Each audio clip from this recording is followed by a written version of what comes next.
안녕하세요. 경기과학고 재학생이 만드는 과학 영상을 시청해주셔서 감사합니다.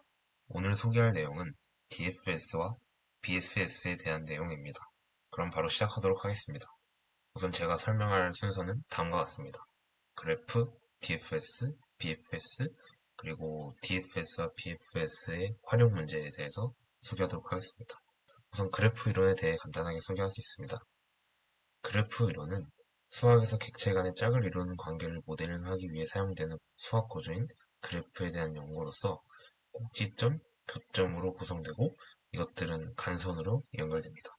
이제 DFS에 대해서 소개하도록 하겠습니다.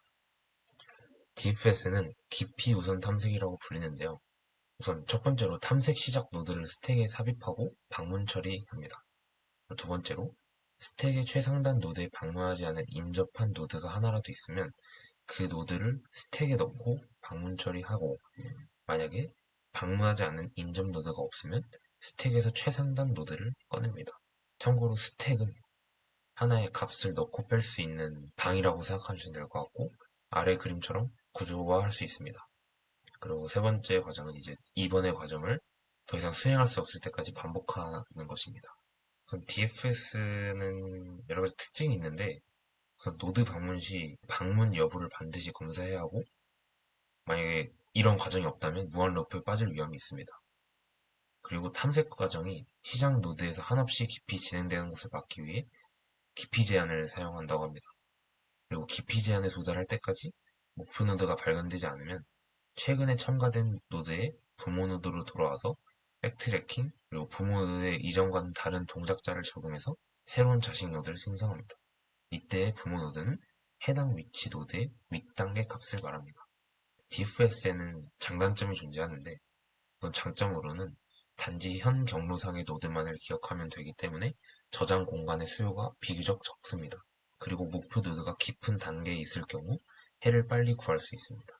하지만 단점은 해가 없는 경로에 깊이 빠질 가능성이 있으며, 그래서 실제의 경우 미리 지정한 임의의 깊이까지만 탐색하고 목표 노드를 발견하지 못하면 다음 경로를 따라 탐색하는 방법이 유용합니다. 또 얻어진 해가 최단 경로가 된다는 보장이 없으며, 이는 목표에 이르는 경로가 다수인 문제에 대해 DFS는 해에 다다르면 탐색을 끝내버리므로 이때 얻어진 해는 최적이 아닐 수 있습니다. DFS 알고리즘의 순서는 다음과 같습니다. 우선 첫 번째로 1부터 시작해서 작은 수를 탐색하는데, 이제 시작 노드를 스택에 삽입 및 방문 처리합니다. 1과 인접한 노드가 2, 3, 8이 있는데, 이때 작은 수 규칙에 의해서 2부터 탐색을 시작합니다. 이후 이제 1과 인접한 노드가 2, 3, 8이 있고, 그 2를 골랐으니 여기서 스택에 삽입을 해야겠죠? 그래서 이렇게 2를 방문 처리한 후에 2와 인접한 노드가 또 1, 7 이렇게 있습니다. 근데 1은 이미 방문을 했으니까 나머진 7에 대해서 탐색을 진행합니다. 그래서 7 또한 스택에 넣고 2를 방문 처리한다고 재표현할 수 있고, 또 이제 7과 인접한 노드가 2, 8, 6이 있는데 2는 이미 방문했기 때문에 작은 수 규칙에 의해서 6을 탐색합니다. 6을 방문 처리하고 이제 가장 깊게 들어왔으니 다른 방향으로 가야겠죠? 그럼 이제 갈 수 있는 경로가 7을 거치는 방법밖에 없기 때문에 7에 갔다가 아직 방문하지 않은 8번을 방문합니다. 이렇게 DFS는 깊이 우선 탐색, 말 그대로 작은 수 규칙에 의해서 가장 깊이까지 들어갔다가 빠져나오는 방식을 갖고 있습니다.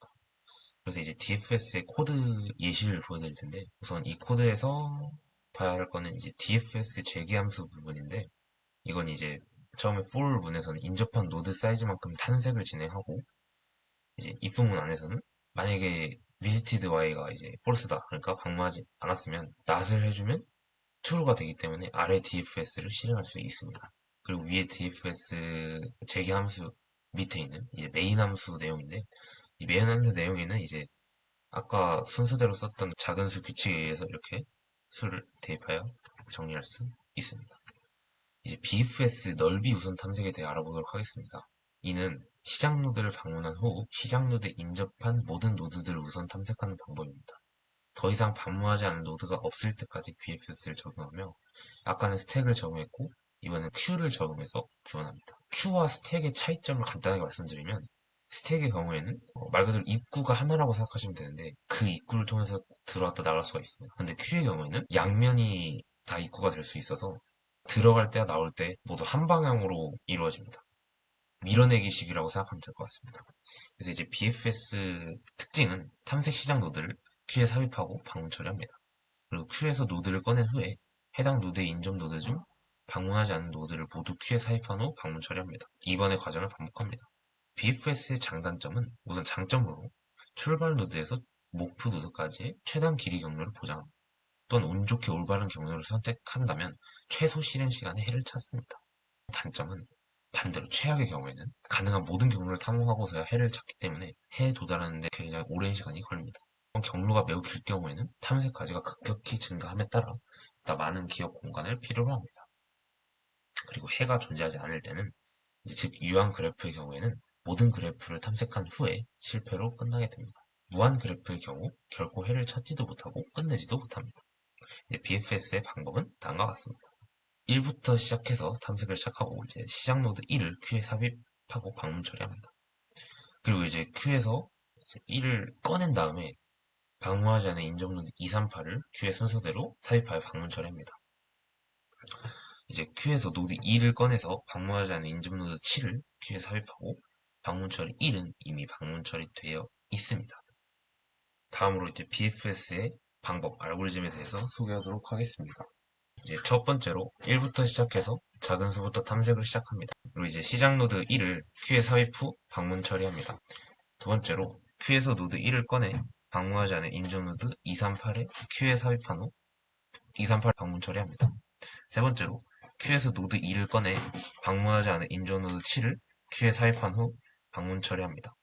이제 다음으로 큐에서 노드 3을 꺼내서 방문하지 않은 인접 노드 4, 5를 큐에 삽입하고 방문 처리합니다. 그리고 이제 큐에서 노드 8을 꺼내지만 방문하지 않은 인접 노드가 없기 때문에 무시합니다. BFS 코드 예를 다음과 같이 쓸 수 있습니다. 아까 DFS처럼 이제 BFS 재계함수를 사용해서 표현할 수 있는데 이 BFS 재계함수 코드를 간단하게 살펴보면 visited start는 true 이 문장은 그냥 첫 노드를 방문 처리한다는 한마디 시작 문구라고 생각하면 될 것 같고 이제 while문 안에서는 queue가 이제 빌 때까지 반복을 한다는 구조인데 이제 우선 queue에서 하나의 원소를 뽑습니다. 그 뽑은 다음에 이제 해당 원소와 연결된 아직 방문하지 않은 원소들을 queue에 삽입하고 for문 안에서는 만약에 방문하지 않았다면 queue에 삽입을 하고 방문했다고 즉 visited while을 true로 바꾸는 작업을 하는 것입니다. 그리고 이제 인트맨, 즉 메인 함수 안에는 아까 큐에 삽입했던 순서대로 직접 수치를 대입하는 방식으로 쓰여져 있습니다. 정보 저장을 하는 것입니다. 이제 DFS와 BFS의 대표 예제 문제를 풀어보도록 하겠습니다. 다음은 어느 호수 지역의 지도를 간략하게 표현한 것이다. 지도는 1 또는 0으로 이루어지고 1이 의미하는 것은 호수 영역, 0은 호수 이외의 영역을 의미한다. 호수가 상하좌우 대각선으로 이어진 것을 하나의 호수로 간주하며 다음 지도는 다음과 같다. 위의 경우 호수는 4개가 존재하며 예를 들어서 1이 상하좌우로 연결된 것을 쭉 보게 되면 총 4개가 존재한다는 것을 알 수가 있다. 그래서 위와 같이 지도가 나타나면 이 지도에 호수의 개수를 출력하는 그런 프로그램을 작성해라. 첫 번째 줄에는 정수 n이 입력되고 n은 정사각형 형태의 호수 한 변의 길이를 의미합니다. 출력 내용은 호수의 개수입니다. 입력 내시는 한 변 길이, 그러니까 12와 호수를 나타내는 0과 1의 배열이 나타나고 출력은 호수의 개수를 출력합니다. 문제 해결 방법입니다. 이 문제는 DFS를 해결할 수 있고 왜 DFS를 해결할 수 있냐? 탐색하다 만약 1이 발견되면 그 1로부터 상하좌를 찾아보면서 호수를 탐색한 깊이 우선 방식을 선택해야 하기 때문입니다. 두 번째로 입력 데이터를 입력받고 세 번째로 변수를 설정한 후 네 번째로 재기함수를 사용해서 DFS 값을 리턴합니다. 그리고 호수의 값을 출력합니다.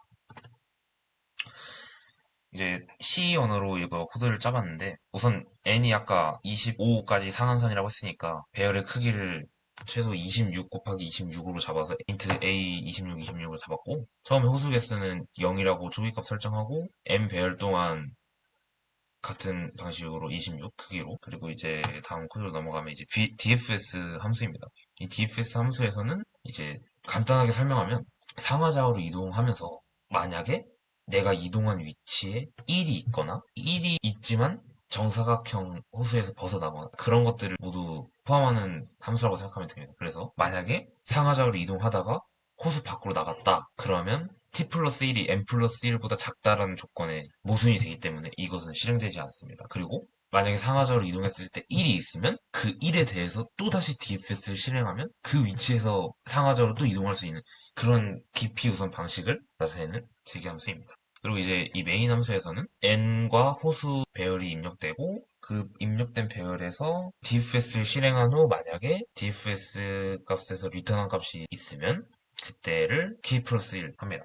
그리고 마지막에 k 값을 출력하는, 즉 호수의 개수를 출력하는 방식으로 이루어져 있습니다. 이상으로 DFS와 BFS에 대한 설명을 마치도록 하겠습니다. 감사합니다.